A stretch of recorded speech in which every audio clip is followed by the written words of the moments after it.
कोठे पे बैठी चिड़ियां न, बेड़े च बैठी कुड़ियां न, इन्हें चिड़ियां डरो डर उड़ जाना, इन्हें कुड़ियां सौरे कर टुर जाना।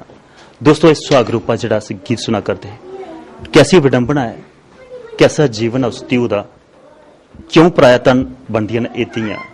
बचपन जड़ा मां प्यो दी गोदी च खेलना, मां दी कोख च जन्म ते बराबरी लैना, जियां पुत्र दा उल है धिऊ दा। पुत्रा दा जन्म दा उपर सूत्रे ते मुंडन दियां खुशियां, ते धिऊ दे जन्म दा उपर रुदनवान। पर ओ धीआं जिसलै वड्डियां होंदियां, दर्द उल्ला छलकदा, जन्म हुंदा थोड़ा चुभदा जरूर धीआं घरा च होण ते, पर जिसलै सौह्रे घर टोरनियां होण,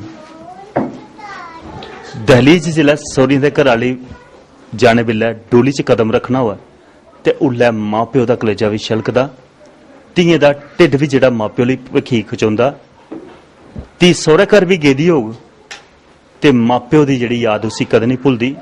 मां प्यो गी बिंद कुछ तत्ती वाह लगी आ ते सौह्रे घर बेहियै धिऊ गी चेता आई जंदा कि अज्ज मेरे मां प्यो गी कुछ होया। सुखना आई जाग, पर पुत्तर कन्ने आह्ले कमरे च सुत्ते दा होग, मां प्यो किश होई जाग, सुखना ते दूर लाग्गै हुंदे होई भी पुच्छन नहीं आओग भाई मां प्यो गी किश होया। ऐसा प्रेम धीएं दा ते भी पराया धन पांदियां। साढ़े कोल इक इत्थों दी कुड़ी बैठी दी है, ओहदे कन्नै गल कत्थ करने, जानने ओहदे थमां किश ओहदे मना दियां भी गल्लां। केह् नां जी तुहाड़ा? सुदेश। सुदेश जी पढ़दियां? हाँ जी। केह् करा करदियां? एमए डोगरी च करा नी। डोगरी च एमए करा करदियां।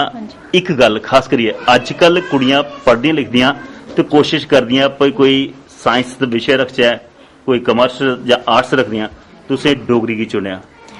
डोगरी इस बात चुनिया कि सारे लोग सोचते कि अपनी डोगरी बोलने असें शर्म होंदी है। हर कोई बच्चा अजकल जेड़ा भी दिक्खो तुस हिंदी बोला करदे, लेकिन डोगरी सिक्खनी चाहिदी है। उनदे बारे कुसै ने कदें नहीं सोचा कि जिन्हें इन्नी मेहनत की अज डोगरी इत्थे तक पहुंचाने दी। 8वें शेड्यूल च, हाँ 8वें शेड्यूल च भी शामिल किया, लेकिन फिर भी वो दर्जा नहीं मिलेगा डोगरी की। वो इस वजह करते क्योंकि लोग आजकल शर्म करते इस डोगरी बोलने के। मैं ये सोचा कि मैं डोगरी करनी है, डोगरी अपना विषय बनाना है। सही एक गल खास करिए बड़ा डाडा दुख उल्ला होंदा जिसलै यूनिवर्सिटी या कॉलेज लेवल पर चली जाओ ते बेड़ा गर्क भी वो कुड़ियां गै करा दियां जेहड़ियां हिंदी बोलदियां न उत्थे जाइयै। अगर वो अपनी भाषा गी जिंदा रखन ते मेरे ख्याल च जागत जां टीचर भी जेहड़े न डोगरी बोल लंगन, अपने फैशन दसने वास्ते, अपने आप गी बड़ा सभ्य समझने वास्ते हिंदी बोलदियां न। उनेंगी दिक्खियै तुसें किस मना च हुंदा? हाँ थोड़ा गुस्सा ते आंदा, लेकिन साढ़े ग्रुप विच जिन्ने भी है असें कदे हिंदी नहीं बोली, हमेशा डोगरी गै बोलदे रेह्। असें ग्रेजुएशन कोला लेइयै मैं डोगरी रखी है ते इधर तक पुज्जी अस डोगरी गै बोलदे रेह्। एक गल होर है, आखदे साइंस पढ़ियै डॉक्टर घट्ट गै बनगन, पर डोगरी पढ़ियै लेक्चरर बनने दे चांसेस मते होंदे न, क्योंकि अजकल डोगरी विशे दे भी जेहड़े टीचरें दे पद जेहड़े न ओह खाली रवा करदे, पढ़े लिखे दे बड़े घट्ट लब्भा करदे न। अगर कोई डोगरी पढ़ग ते ओहदे चांस मते लभदे न, जां एमबीबीएस करने आह्ले चांस ज्यादा लब्भदे? मे बी डोगरी आह्ले लब्भी सकन, कि डोगरी पढ़ने आह्ले घट्ट न ते स्कूलें हर दे विच इक डोगरी टीचर दी पोस्ट खाली पेदी है। हां जी। एक गल होर, जियां इस सुहाग रूपै गीता च चला दी, हां जी, हर कुड़ी जवानी दी दहलीज पर कदम रखदी ते मां प्यो गी चिंता पेई जंदी भी हत्थ पीले करियै तौले सुरखरू होना। पर उस धिऊ दे मना च भी किश होंदा, जिस घरा मैं प्यार पाया, जिस घरा च बचपन देखिया, दादी दी गोदी च बैठी भैने भ्राएं कन्नै बचपन खेड्या, ते अज्ज इक झड़ाके कन्नै गै मिगी पराया करना। ओह सोच मना च जिसलै औंदी, केह् सोचां बनदियां न ते कि'यां अपने घरा दा दहलीज दा कदम पुट्टियै ते दूए सौह्रे घर जाना? आई थिंक बड़ा दुख होंदा है जिसलै सोचो एह् गल्ल। शुरू कोला लेइयै जित्थै रौह्ना ओह्दे कोला अग्गे जाना, अग्गे नमीं दुनिया च थोड़ा दुख ते होंदा गै, अपने पिछले छड्डियै जाना जिंदे कन्नै तुसें इन्नी उम्र बिताई। ते फिर पर कुड़ियें दा जिगरा किश ऐसा हुंदा कि पिछे छड्डियै अग्गे नवां घर बसाइए, किश ते उत्थे भी उ'ऐ लेआ प्यार पाई लैंदियां ते किश की करदियां पीछे गै खिच्च रखदियां। पीछे खिच्च रखनी चाहिदी जां अगला घर अपनाना चाहिदा? मेरे ख्याल च अगले पासे ज्यादा दिखना चाहिदा, क्योंकि उ'ऐ अगला घर होंदा, उ'ऐ असली घर है तुंदा। पर जिन्न पीछे खिच्च कीती ओह्दा की बनदा? थोड़ा ते होंदा कि पिछे ख्याल, लेकिन अपना अगला कल सोचना चाहिदा, अग्गे दिखना चाहिदा साढ़ी अगली लाइफ की है।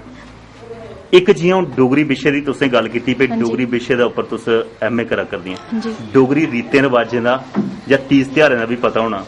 जियां डोगरी एह् सौन म्हीने दा तीज त्योहार है, स्कूलड़ें दा त्योहार है, एह्दे विशे दे बारे च तुसेंगी है पता भी एह्दा केह् मतलब है इस त्योहार दा? ਕੀ ਟੰਗਦੀਆਂ ਹਨ ਜਨਾਨੀਆਂ, ਖਾਸ ਕਰੀਏ ਇਹ ਆਖਿਆ ਜਾਂਦਾ ਬਈ ਹਾਰ ਸ਼ਿੰਗਾਰ ਦਾ ਇੱਕ ਰੂਪ ਹੈ। ਹਾਂਜੀ ਨਵੀਂ ਵਿਆਹ ਦੀਆਂ ਕੁੜੀਆਂ ਜਿਹੜੀਆਂ ਹਨ ਉਹ ਜਿੱਲੇ ਕੁਦਰ ਪਿਓਕਿਆਂ ਹੁੰਦੀਆਂ ਤਿਆਰ ਲਈ ਹੈ ਤੇ ਆਪਣੀ ਸਹੇਲੀ ਕੀ ਕੋਈ ਤੋਹਫੇ ਦੇ ਰੂਪ ਚ ਉਹਨੇ ਕਿ ਸਕੂਲੇ ਟੰਗਦੀਆਂ, ਉਹਨੇ ਕੀ ਸਕੂਲੇ ਕੀ ਟੰਗਦੀਆਂ ਹਾਂ ਭਈ ਮੇਰਾ ਵਿਆਹ ਹੋਈ ਇਹਦਾ ਹੁਣ ਇਹ ਨੰਬਰ ਤੁਹਾਡਾ ਹੋਆ ਕਰਦਾ, ਤੁਸੀਂ ਵੀ ਰੂਪ ਨਿਆ ਨਿਖਾਰ ਆਵੇ ਤਾਂ ਉਹਨੇ ਕੁਆਰੀਆਂ ਸਹੇਲੜੀਆਂ ਹੀ ਜ਼ਿਆਦਾ ਬਣਦੀਆਂ ਤੇ ਬਾਕੀ ਹਾਰ ਸ਼ਿੰਗਾਰ ਦਾ ਸਮਾਨ ਜਿਹੜੀ ਬੋਈ ਵਰੀ ਨਹੀਂ ਹੁੰਦਾ ਵਿੱਚ ਆਪੋ ਵਿੱਚ ਬਣਦੇ ਆ। ਅੰਦਰੋਂ ਅੰਦਰੀ ਉਸ ਕੁੜੀ ਕੀ ਤਿਆਰ ਕਰਦੀ ਫਿਰ ਤੁਮ ਵੀ ਉਹ ਵਕਤ ਦਿਖਣਾ, ਉਹ ਆਪਣੇ ਘਰਾਂ ਦਾ ਵਿਛੋੜਾ ਪਾਣਾ, ਇਸ ਵਾਸਤੇ ਉਹ ਸੀਗੀ ਉਹ ਆਪਣੇ ਸਾਜ ਸ਼ਿੰਗਾਰ ਦੇ ਜਿਹੜਾ ਹੈ ਨਾ ਉਹ ਚੀਜ਼ਾਂ ਬਣਦੀ ਹੈ ਤੇ ਅੱਗੇ ਦੀ ਅਗਲੀ ਜ਼ਿੰਦਗੀ ਜੀਣੇ ਦਾ ਜਿਹੜਾ ਉਹ ਸੀਗੀ ਕਦਮ ਰਖਾਉਂਦੀਆਂ। ਹਾਂਜੀ ਇੱਕ ਗੱਲ ਹੋਰ ਕਿ ਤੀਜ ਤਿਉਹਾਰ ਤੇ ਲੁਪਤ ਹੋਆ ਕਰਦੇ ਅੱਜ ਸਾਡੇ ਹੋਰ ਵੀ ਮਤਾ ਕਿਛ ਜਿਹੜਾ ਡੁੱਗ ਦੇ ਵਿੱਚ ਅਸ ਦਿਖਾ ਕਰਨੇ ਆ ਬੱਚੇ ਮਤੇ ਸਾਰੇ ਅਸ ਗੀਤ ਸੁਣਚਿਆ ਜੇ ਅੱਜ ਕੁदै ਗੱਡੀਆਂ 'ਚ ਜਾਣਾ ਹਾਂਜੀ ਤੇ ਗੀਤ ਪੰਜਾਬੀ ਵੱਜਾ ਕਰਦੇ ਰਵਣ ਅਸ ਡੋਗਰੇ ਦੇਸ਼ ਦੇ ਵਿੱਚ, ਹਾਂਜੀ ਗੀਤ ਹਿੰਦੀ ਵੱਜਾ ਦੇ ਰਵਣ ਅਸ ਡੋਗਰੀ ਦੇਸ਼ ਦੇ ਵਿੱਚ। ਸਾਡੇ ਡੋਗਰੀ ਗੀਤਾਂ ਕੀ ਨਹੀਂ ਲੋਕ ਗਾ ਕਰਦੇ, ਅੱਜ ਵਿਆਹ ਕਾਰਜ ਵੀ ਹੈ ਤਾਂ ਡੀਜੇ ਵੱਜਦੇ। ਇਹ ਲੈ ਜਿਹੜੇ ਸਾਡੇ ਪਹਿਲੇ ਸੁਹਾਗ ਘੋੜੀਆਂ ਗੀਤ ਚੱਲਦੇ ਕਿਆ ਅੱਜ ਉਹ ਵਿਆਹ 'ਚ ਲੱਭਦੇ ਨੇ? नहीं अज दे लोगों की मानसिकता थोड़ी चेंज हुई दी है, इस वजह कन्नै लोग ज्यादा प्रेफर करते, बैठने का टाइम नहीं होता, ज्यादा प्रेफर करते कि डीजे वगैरह लाइए ते होई गया काम, लेकिन टाइम नहीं होता उनके कोल बैठने का। बिल्कुल सही गल दोस्तों, असें बड़े बारी जिक्र किया जिन्हें ब्याह कारजां दे विच डीजे बजदे, जिस घर दे विच जागता दा विआह होवे ते डीजे बजाइए नच्ची गाए दे होगे ते जिल्लै नूंह घर च आउंदी है ते कम वो भी डीजे बजाने वाला गै करदी है, ਉਹ ਵੀ ਦਿਨ 10 ਨਹੀਂ ਟੱਪਣ ਦਿੰਦੀ, ਆਪਣਾ ਜ਼ਿਲ੍ਹਾ ਡੀਜੇ ਵਜਾਉਂਦੀ ਫਿਰ ਚੇਤਾ ਹੁੰਦਾ ਪਈ ਕੁਦਾ ਸੁਭ ਲੱਗਣੀਆਂ ਗੱਲਾਂ ਕੀਤੀਆਂ ਹੁੰਦੀਆਂ, ਕੋਈ ਸੁਹਾਗ ਘੋੜੀਆਂ ਗਾਇਦੀ ਹੁੰਦੀਆਂ ਤੇ ਨੂੰ ਵੀ ਸਾਨੂੰ ਸੁਭ ਲੱਗਣੀ ਲੱਭਣੀ ਸੀ ਡੀਜੇ ਵਜਾਏ ਤੇ ਡੀਜੇ ਵੱਜਣੇ ਵਾਲੇ ਹੁਣ ਵਕਤ ਆਪੂ ਘਰ ਚ ਪਾਇਆ ਦਾ।